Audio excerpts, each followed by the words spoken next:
In May 1973, a terrifying alien abduction would occur near Houston, Texas. The case features many characteristics we see in other close encounters, yet also features one very interesting aspect known as bilocation. In other words, one of the witnesses in the case reported to be at two different places at the same time. In addition, the primary witness reported a grotesque cattle mutilation.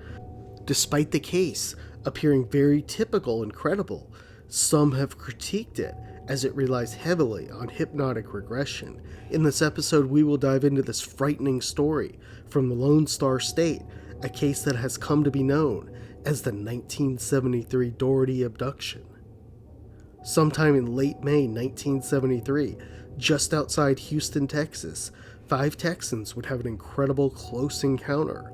On the night of the experience, Judy Doraty was out playing bingo in Houston with 4 other family members.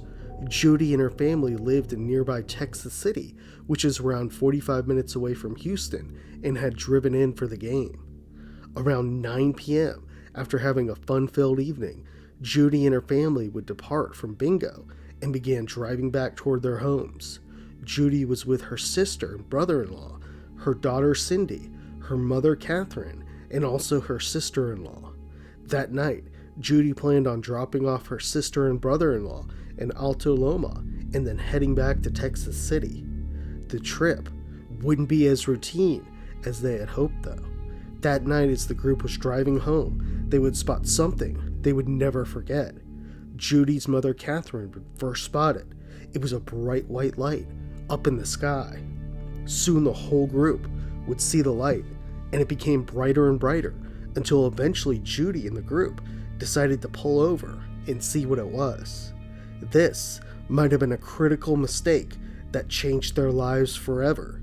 As the group got out of the car, they watched the light, and soon it would fade off into the distance. The rest of the night seemed to be normal. Judy dropped off her sister and brother-in-law in Alto Loma. Then the 3 would head back to Texas City. No one would experience any strange symptoms that night. In the weeks that followed, though, Judy and the others began telling others of their sighting and experience.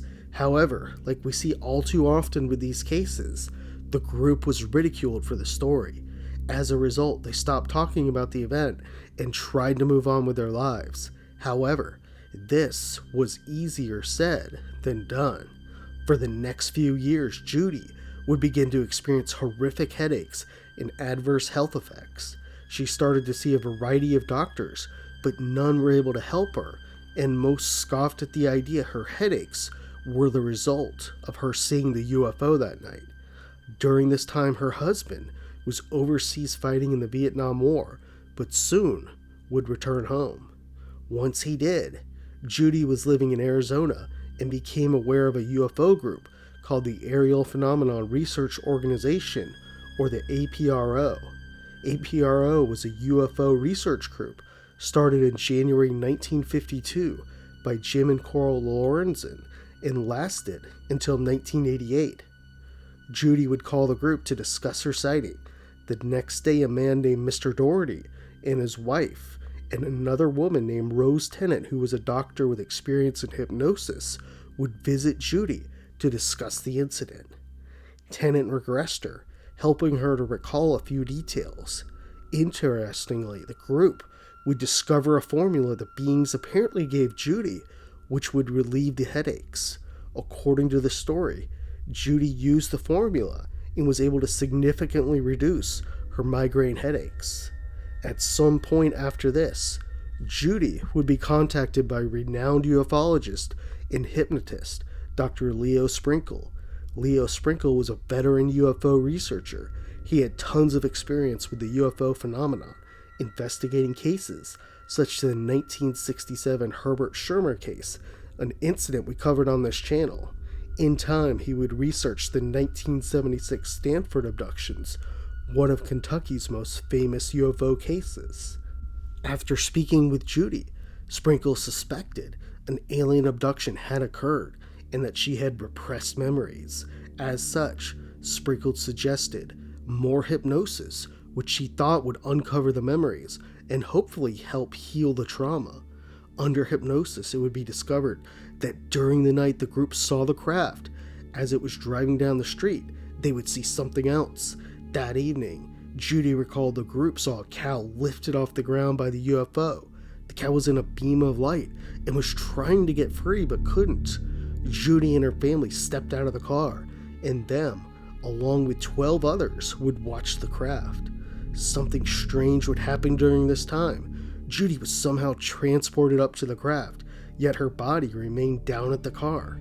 She was watching both the craft, yet was also in a strange chamber in the UFO. Inside it, Judy watched in horror as strange beings were operating and performing gruesome experiments on the cow. They removed the tongue, the sex organs, and the eyes, seemingly with no remorse whatsoever.